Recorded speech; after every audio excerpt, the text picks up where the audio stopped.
서양에서는,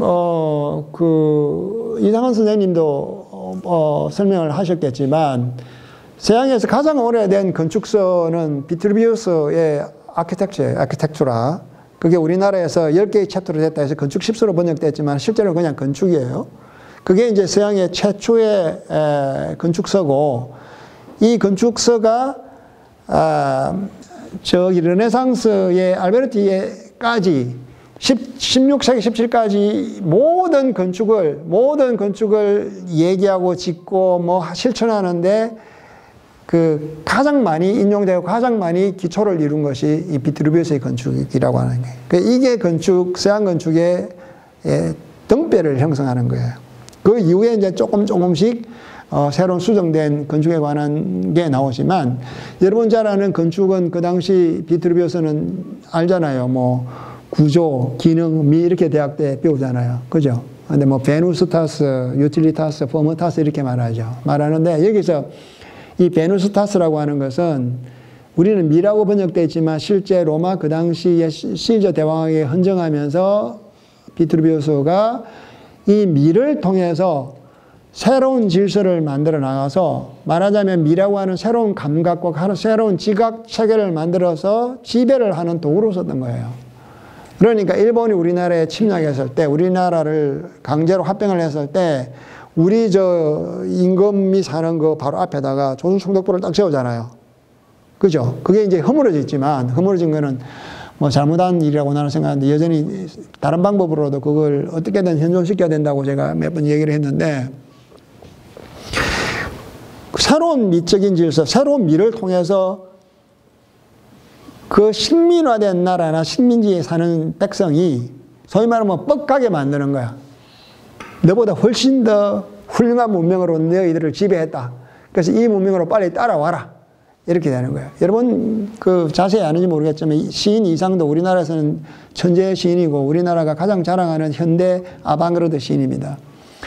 이 양반이 26년 7개월 살다가 죽었어요. 마지막에 뭐 일본에서 죽게 됐는데 마지막 만든 소설이 실화라고 하는 거죠. 실화인데 거기에 뭐 여러 말이 나옵니다만 첫 문장 마지막 문장은 똑같아요.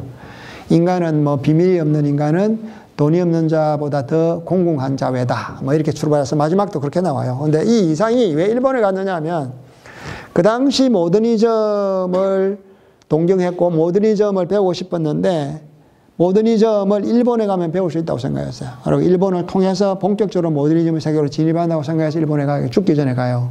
그래서 거기서 이제 죽어서 결국은 꿈대로 못 이루게 되는데 어쨌거나 그렇게 하는 여러 가지 정황들이, 여러 가지 이제 상황들이, 여러 가지 삶의 문화적인 뭔가 세뇌들이 아까 말한 그 식민을 통해서 이루어지는 거예요. 식민을 통해서 일본의 근대문학, 일본의 근대세계, 일본의 그 다음에 새로운 여러분 알다시피 그 당시 뭐 커피, 모든 이 근대라고 하는, 현대라고 하는 그 서구가 이상향으로 대단히 아름다운 나라로 빨리 나도 그 흉내내서 따라가고 싶은 그 대상으로 이게 이제 만들어지고 그래서 시에도 보면 뭐 이상한 영어가 막 쓰여요.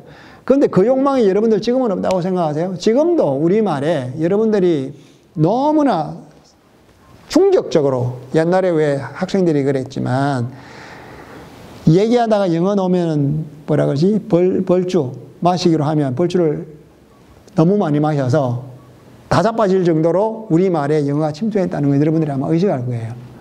영어 다 빼고 말해보라 그러면 30분을 말하기 힘들 정도예요.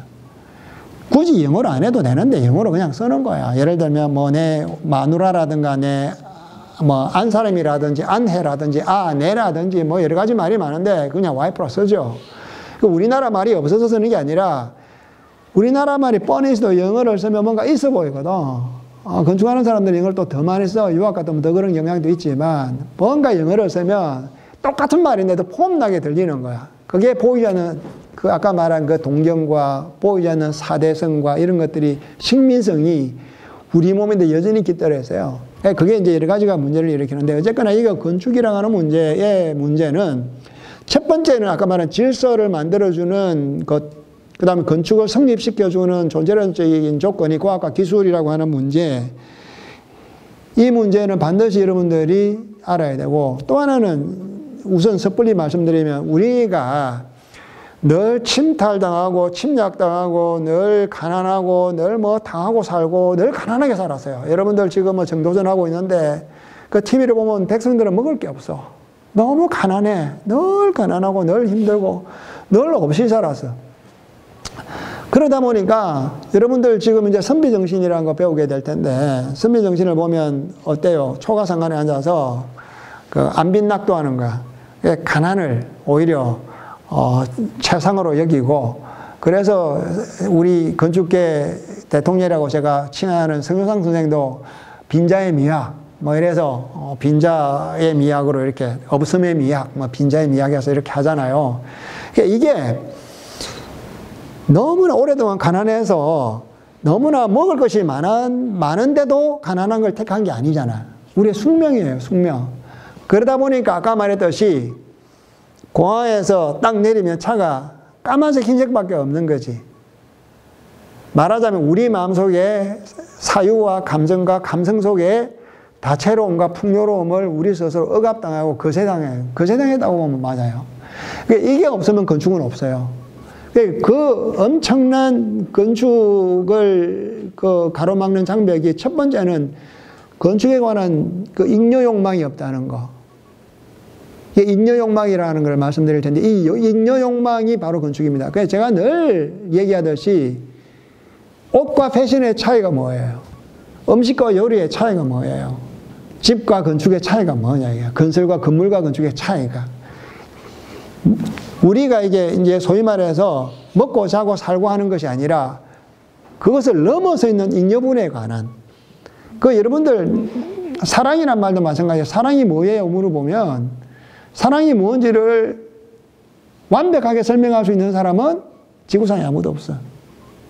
누구도 설명할 수 없어. 왜? 사랑은 존재 안 해요. 그러니까 존재를 하는데 부재한 방식으로 존재하는 거예요, 항상. 존재하지 않는 방식으로 존재하는 게 사랑이거든요. 그러니까 사랑도 그렇고 건축도 그렇고 인간이 욕망하는 모든 것들은 존재하지 않는 걸 욕망해요. 내가 손에 있고 내가 소유할 수 있는 것은 욕망을 안 해요. 왜냐하면 내가 가질 수 있으므로. 인간은 이상한 존재는 늘 가질 수 없는 것을, 저 넘어 있는 것을 욕망하게 되었어요. 그런데 이것을 넘어서고자 하는 이 잉여 욕망이 없으면 건축이 기본적으로 성립을 안 해요.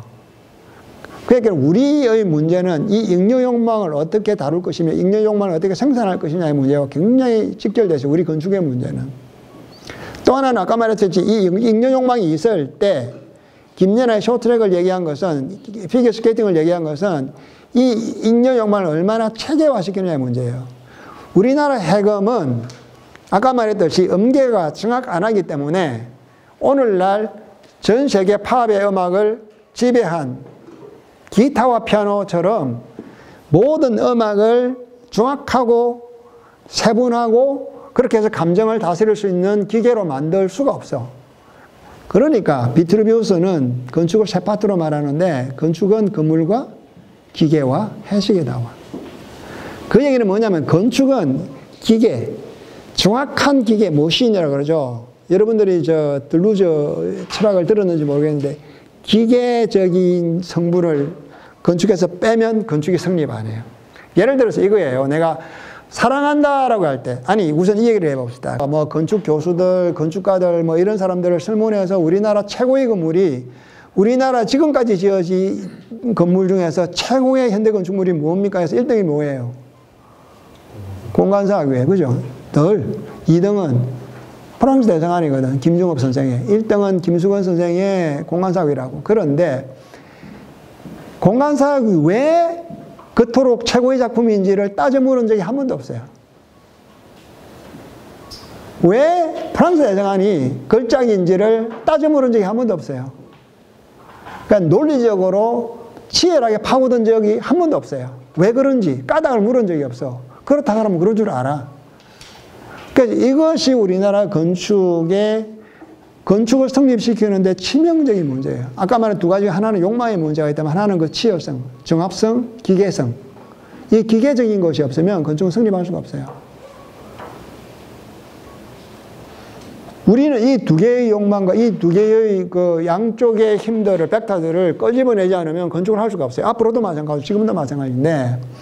그래서 제가 오늘 긴 시간을 모든 말을 다 끄집어내면 아마 좀 혼돈스러워서 우선 제가 처음에 말씀드린 것들은 건축의 기계적인 성분들, 말하자면 굉장히 정확하고 반복 가능하고 어떤 것들을 계속 생산해낼 수 있는 분석적인 툴 혹은 기계적인 툴 혹은 이게 메커니즘들에 관한 문제가 한쪽에서 있다면 다른 한쪽은 우리가 살아나가는 데 필요한 것 이상을 하고자 하는, 초월하고자 하는, 좀 더 나은 삶을 살고자 하는, 또는 우리가 갖지 못한 것을 갖고자 하는 이런 잉여 욕망의 문제.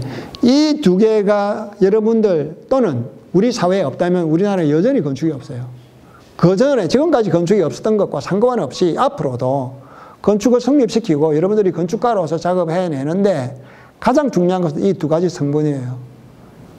한 번도 여러분들이 생각해 본 적이 없었거나 또는 있어도 그렇게까지 심각하게는 생각 안 했을 수도 있어요.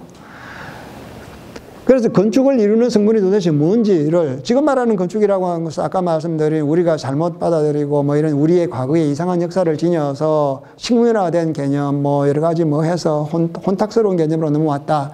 그래서 대중들도 그게 뭐 이렇게 돼서 전문가와 대중 간에 엄청난 괴리가 생길 수밖에 없는 건 어쩔 수 없어요. 그거는 또다시 풀어야 될 문제지만 건축계 내부에서도 건축에 대해서 어떻게 건축 문제를 풀어나가고 건축을 어떤 시각으로 바라봐야 되고 건축을 어떤 시각에서 크리틱해야 되고 건축을 어떤 시각으로 계속 뭐라 그럴까요?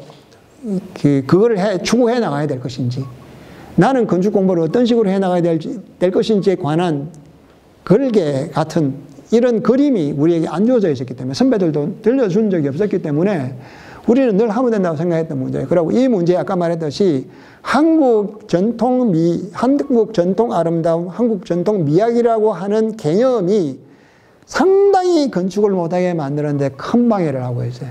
여러분 알고 있는 뭐 빈자의 미학, 뭐 여러 등등도 있었지만 그게 나쁘다는 게 아니라 그것도 마찬가지로 기계적인 성분들을 찾아내야 되거든요. 말하자면 건축은 여러분들 저기 가보면 알겠지만 건물은 또는 위대한 작품들은 특히 건축은 세월이라고 하는 거대한 바다가 이 세월의 바다가 지나고 나면 뭐가 남아요? 프로그램도 안 남고 형식밖에 안 남아요. 그 형식이 버텨줄 때 건축의 그 뭐라 그럴까 초시간성, 무시간성 그래서 클래식이 되는 겁니다. 건축이 클래식이 되는 것은 그런 형식 속에 있거든요. 음악도 똑같습니다. 여러분들 음악은 잘 아는지 모르겠는데 바흐가 그 당시 여러분들은 바흐를 어떻게 생각하는지 모르겠지만 바흐 당시에는 바흐가 이미 우리가 알고 있는 뭐 인벤션이나 유명한 작품들을 다 발표했을 때인데도 불구하고 그 지방에서 컨덕트를 구할 때 바흐를 처음부터 생각 안 했어요. 그러니까 뭐 삼류음악으로 봐가지고 계속 유명한 사람들이 다 리젝트를 해서 어쩔 수 없이 바흐가 그 자리를 앉게 되었어요. 근데 바흐는 그때 우리가 알고 있는 최고의 작품들을 만들어낸 사람이에요. 그런데 이 바흐나 뭐 다른 사람도 마찬가지겠지만 왜 이 사람이 그 나중에 대단한 음악가가 되고 지금 이게 시간을 뛰어넘는 고전으로 남아있는 음악가가 작곡가가 뭐 이렇게 되느냐 하면 바흐가 그 이전에 있었던 형식, 대부분의 음악이 그렇습니다. 그 이전에 있었던 형식을 완벽하게 재해석하고 재구성해서 완성을 시켜요. 그렇듯이 어떤 것들이 잔존해 있는 것들에서 완성을 시키거나 또는 새로운 형식을 만들 때 소위 말하면 건축의 또는 예술의 또는 문화의 또는 어떤 것들의 탁월성, 소위 말하면 뭐라 그러죠? 위대성이 창조되고 그 위대성으로 인해서 한 문화가 새롭게 형성되는 거예요. 그러니까 우리나라의 건축의 위대성의 순간들이 있었고 건축의 위대한 업적들이 있었느냐라고 물을 때 참 대답하기 곤란한 게 아까 말해서 그런 과정을 안 거쳤어요. 이것이 왜 위대한지, 어떤 점에서 위대한지, 위대하면 어떻게 위대한지에 관한 것을 누구도 따져 묻지 않는 이 문제, 이것이 제가 조금 전에 말씀드렸다시피 머신이니까 기계적인 부분이에요. 이 기계적인 부분이 삭제되어 있는데 특히 한국 사람들은 그것이 마치 아주 이상하게 포스트 모던이 뭐 이성에 대한 비판을 하니까 이성은 잘못된 것으로 생각하죠. 근데 그렇게 말하는 것도 이성이에요. 근데 인간은 이성이 빠지면 인간이 될 수가 없어요.